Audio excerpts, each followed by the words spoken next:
கர்த்தருடைய பரிசுத்த நாமத்திற்கு மகிமை உண்டாவதாக. தேவன் அருளியப்ப மினிஸ்ட்ரி மூலமாக உங்களோடு தொடர்பு கொள்வதிலும் இந்த மகிழ்ச்சி அடைகிறோம். இன்றைக்கும் இந்த நாளிலும் தேவன் நமக்கு கொடுக்கிற வார்த்தை 27ஆம் சங்கீதம் 10ஆம் வசனம். என் தகப்பனும் என் தாயும் என்னை கைவிட்டாலும் கர்த்தர் என்னை சேர்த்து கொள்ளுவார். ஹல்லேலூயா. கிறிஸ்துவுக்குள் பிரியமானவர்களே, சங்கீதக்காரன் இப்படியாக எழுதியிருக்கிறார், என் தகப்பனும் என் தாயும் என்னை கைவிட்டாலும் கர்த்தர் என்னை சேர்த்து கொள்வார் என்று. ஆம் பிரியமானவர்களே, ஒருவேளை உங்களுடைய வாழ்க்கையில் கூட கைவிடப்பட்ட ஒரு சூழ்நிலையில நீங்கள் இருக்கலாம். தகப்பனால் கைவிடப்பட்ட ஒரு சூழ்நிலையில இருக்கலாம். தாயால் கைவிடப்பட்ட ஒரு சூழ்நிலையில இருக்கலாம். கணவரால் கைவிடப்பட்ட ஒரு சூழ்நிலையில இருக்கலாம். பெற்றோர்களால் கைவிடப்பட்ட ஒரு சூழ்நிலையில இருக்கலாம். சொந்த பந்தங்களால் கைவிடப்பட்ட ஒரு சூழ்நிலையில நீங்கள் இருக்கலாம். உங்களை சேர்த்து கொள்ள கர்த்தர் ஆயத்தமாக இருக்கிறார். ஒருவேளை தேவனுக்கு விரோதமான பாவங்களை செய்துவிட்டேன், கைவிடப்பட்ட ஒரு நிலைமையில இருக்கிறேன் என்று நீங்கள் யோசிக்கலாம். இமை பொழுது உங்களை கைவிட்டேன், ஆனாலும் உருக்கமான இரக்கங்களால் உங்களை சேர்த்து கொண்டேன் என்று கர்த்தர் சொல்கிறார். பிரியமானவர்களே, கர்த்தர் உங்களை சேர்த்து கொள்ள அவர் ஆயத்தமாக இருக்கிறார். நம்முடைய வாழ்க்கையிலே யாருமே இல்லை என்று சொல்லி கவலைப்படாதபடிக்கு, கண்ணீரோடு வாழாதபடிக்கு நம்மை சேர்த்து கொள்ள ஆயத்தமாக இருக்கிற இயேசு கிறிஸ்துவை நாம் நோக்கி பார்ப்போம். அவரே நம்மை நடத்துகிறவர், அவரே நம்மை போஷிக்கிறவர், அவரே நம்மை பாதுகாக்கிறவர், ஒவ்வொரு நாளும் நம்மை சுகப்படுத்துகிறவர், நம்மை வழி நடத்துகிறவர். ஹல்லேலூயா. தாயின் கற்பத்தில் உற்பத்தியானது முதல் உங்களை தாங்கினேன் என்கிறார். உங்கள் முதிர் வயது வரைக்கும் நான் அப்படி செய்வேன், நிறைய வயது மட்டும் நான் உங்களை தாங்குவேன் என்று கர்த்தர் சொல்கிறார். பிரியமானவர்களே, அவர் நம்மை ஒவ்வொரு நாளும் சுமப்பார், நம்மை தப்புவிப்பார்.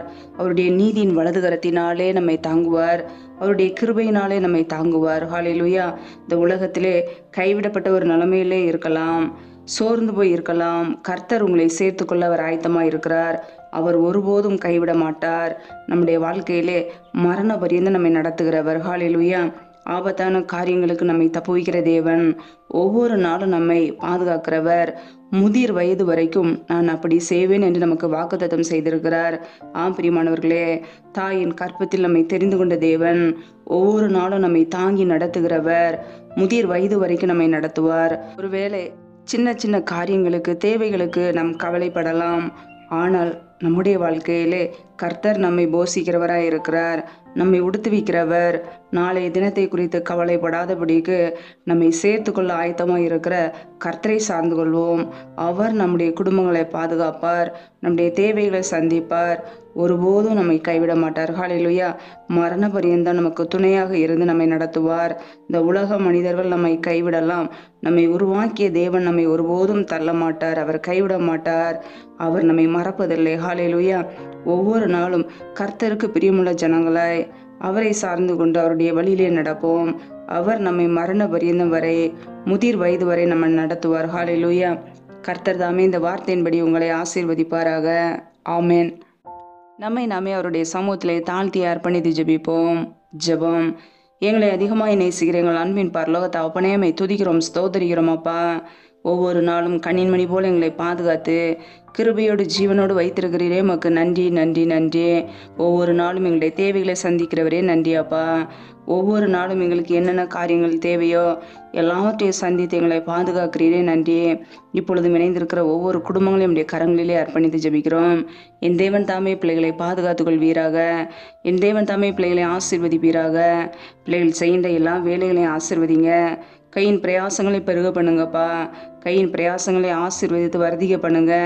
கையின் பிரயாசங்கள் தேவையில்லாத செலவுக்கோ, வீண் செலவுக்கோ, மருத்துவ செலவுக்கோ, வடிகன்னு சொல்லி போகாதபடிக்கு என் தேவன் பிள்ளைகளை ஆசீர்வதிங்கப்பா.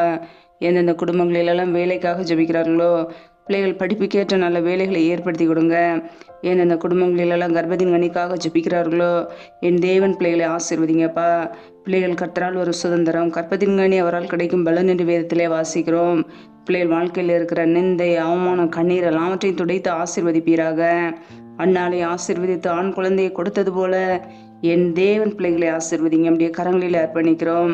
எந்தெந்த குடும்பங்களிலெல்லாம் கணவரால் கைவிடப்பட்ட ஒரு நிலைமையிலே தனிமையிலே வாழ்கிறார்களோ, என் தேவன் அவர்களுக்கு உதவி செய்யுங்கப்பா. திக்கற்ற பிள்ளைகளுக்கு நிறைய சகாயர், மனம் இறங்குங்க. பிள்ளைகளுடைய தேவையிலே சந்திங்க, ஆசீர்வதிங்க. நம்முடைய கரங்களில் அர்ப்பணிக்கிறோம்.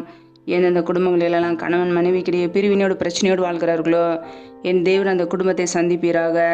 குடும்பத்திலே சமாதானத்தை கொடுங்க, ஒருமனப்பட்ட ஆவியை கொடுங்க, அன்பின் அபிஷேகத்தினால் நிரப்புங்க. பிரிந்த குடும்பங்கள் எல்லாம் இயேசு கிறிஸ்துவின் நாமத்தினால மறுபடியும் கட்டப்படட்டும். ரீபா லபா ரதனமர ஷதரபலா ரீபா கேரே ஷேகே லெதனமர ஷதரபலா. கர்த்தருடைய வல்லமை ஒவ்வொரு குடும்பங்களிலும் தங்கியிருக்கட்டும். கர்த்தருடைய சமாதானம் ஒவ்வொரு குடும்பங்களிலும் தங்கியிருக்கட்டும். ஆசீர்வதிங்க நம்முடைய கரங்களிலே அர்ப்பணிக்கிறோம். எந்தெந்த குடும்பங்களிலெல்லாம் பலவீனத்தோடு சோர்வோடு வியாதியோடு கஷ்டப்படுகிறார்களோ என் தேவன் அவர்களை தொடுங்கப்பா. வசனத்தை அனுப்பி குணமாக்குகிற தேவன் ஒவ்வொரு குடும்பங்களில் உள்ள பிள்ளைகளையும் தொட்டு சுகமாக்குங்க. இப்பொழுதே பலவீனத்திலிருந்து விடுதலை கொடுங்கப்பா. ஆசீர்வதிங்க அப்படியே கரங்களில் அர்ப்பணிக்கிறோம். என் தேவன் தாமே பிள்ளைகளை ஆசீர்வதிங்க. பிள்ளைகளுடைய எல்லைகளை பெரிதாக்குங்க. எந்த தீங்கும் பிள்ளைகளை துக்கப்படுத்தாதபடிக்கு வேதனைப்படுத்தாதபடிக்கு என் தேவன் பாதுகாத்து ஆசீர்வதிங்க அப்படியே கரங்களில் அர்ப்பணிக்கிறோம். இந்த இரவு நேரத்தில் இன்பமான நித்திரை கொடுங்க. நல்ல சொப்பன தரிசனங்களை வெளிப்படுத்துங்கப்பா. வரப்போகிற காரியங்களை குறித்து ஒவ்வொரு நாளும் எங்களோடு பேசுங்க. அதிகாலையில் எழுந்துடைய சமூகத்திலே காத்திருக்க புது கிருபைகளை பெற்றுக்கொள்ள அர்ப்பணிக்கிறோம். சத்துரு கொண்டு வருகிற போராட்டங்கள், பிரச்சனைகள், தீமைகள், மரண பயங்கள், எல்லின் அதிகாரங்கள், ஆபத்துகள், நாச மோசங்கள், தீமைகள், விக்னங்கள் எல்லாவற்றிற்கும் விலக்கி எங்களை பாதுகாத்து கொள்ளுங்கப்பா. உடைய இரத்த கோட்டைகளை எங்களை அர்ப்பணிக்கிறோம். உடைய கிருபைகளை அர்ப்பணிக்கிறோம். எங்களை தாழ்த்தி ஜபிக்கிறோம். எல்லா துதி கன மகிமை எல்லாமும் ஒருவருக்கே செலுத்துகிறோம்.